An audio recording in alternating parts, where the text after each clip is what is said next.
So now we'll understand interrupts. Interrupt for in context with 8085 microprocessor, we don't take it as interrupt. So interrupt is a, in general terms, we take interrupt as negative word. Like if someone is interrupting you, like if you're doing your task, you're doing your work, and someone is interrupting you, just let's talk or anything else. So what do you say? Oh, that this person is very disgusting. He or she keeps interrupting me while I used to do my work, while I am working. But here in 8085 microprocessor, interrupt is not at all negative term. It is used for the ease of any peripheral devices.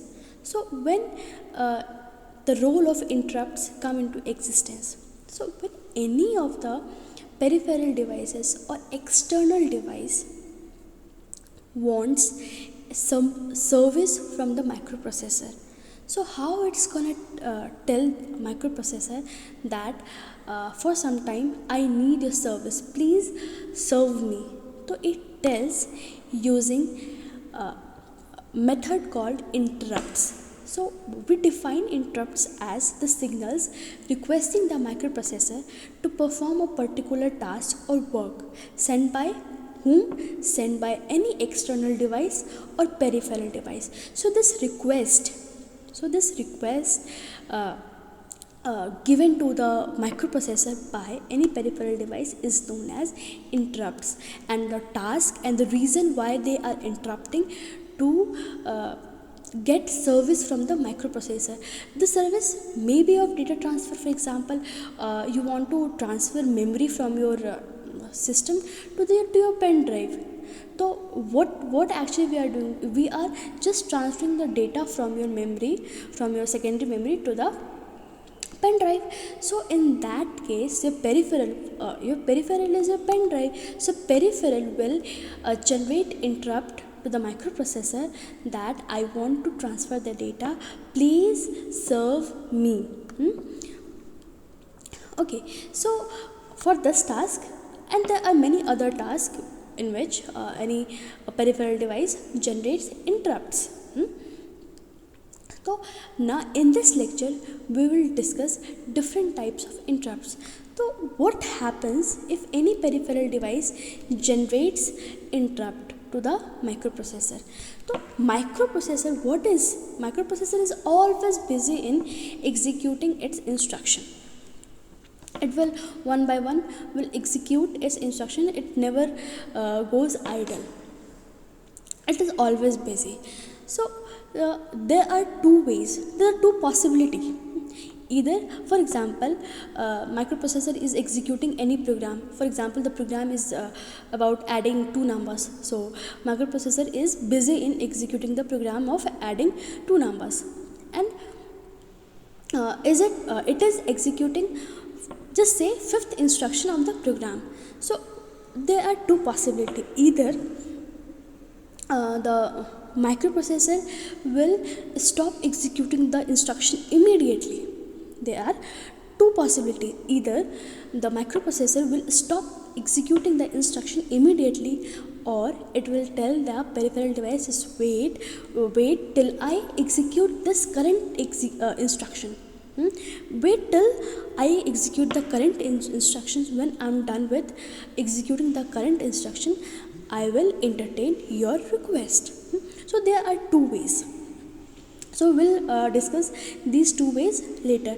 So first we'll understand what happens when any peripheral device or external device request or generate interrupts to the microprocessor.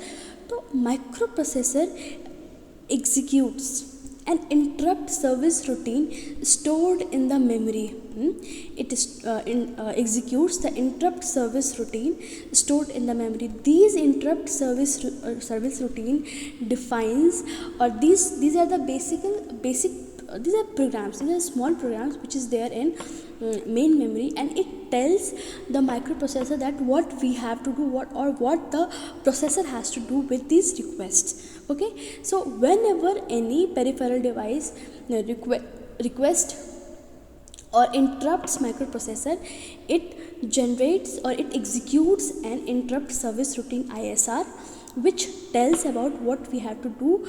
This program basically tells about what we have to do with this interrupt request, and later it returns to the main program using return instruction after the ISR has been executed. Okay, so this is how interrupt works. If any interrupt generates, how microprocessor is gonna or resolve or handle the interrupt. Okay, now we'll understand the different types of interrupts. So we have basically 6 types of interrupts in 8085.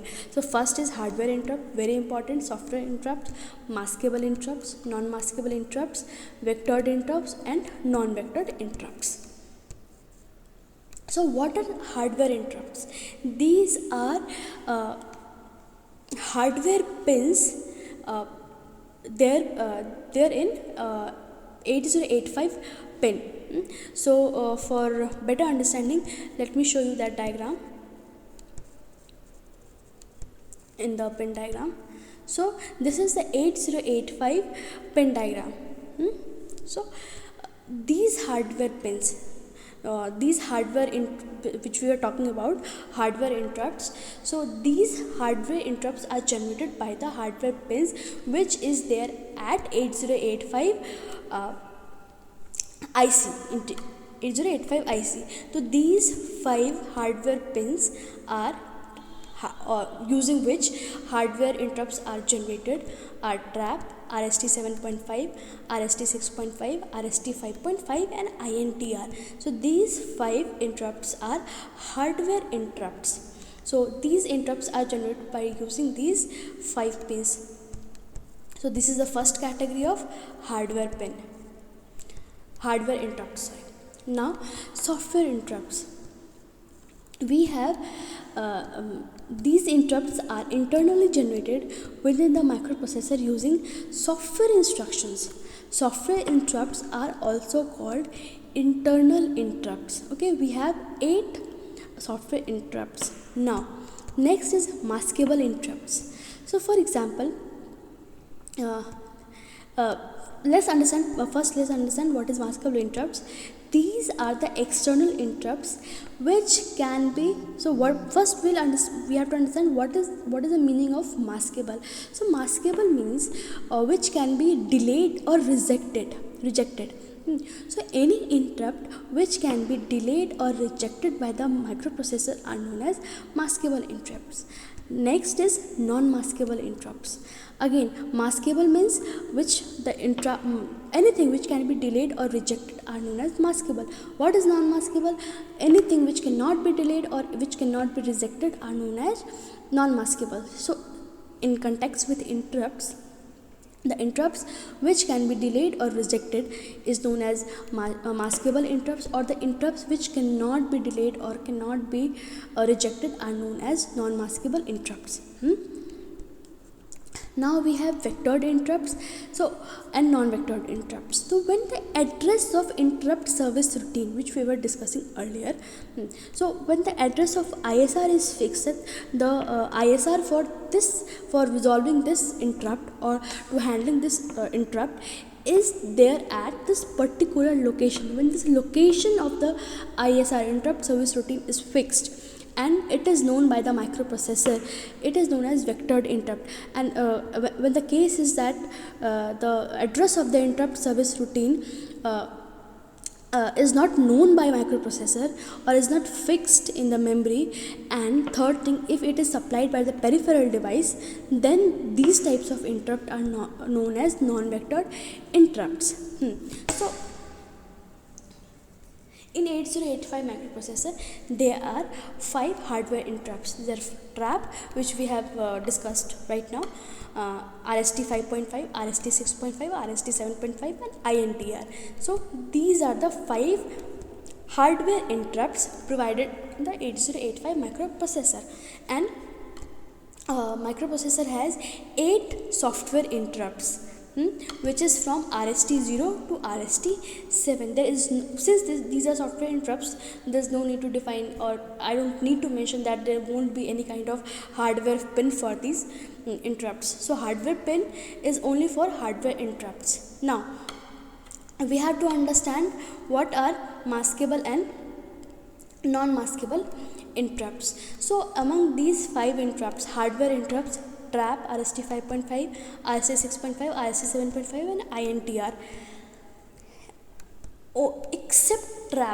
Except trap, all the other interrupts, it will be including software interrupts. So these 4 hardware interrupts including these 8 software interrupts, every interrupt is maskable. That microprocessor can tell them, wait for some time, let me finish or let me execute the current instruction which I am working on, and then I'll provide you the service. So microprocessor can mask all these interrupts except trap. So trap is the only interrupt which is non-maskable interrupts. If any peripheral device generates interrupt using trap, microprocessor has to stop ASAP and have to deal with this interrupt. So this is maskable and non-maskable interrupts.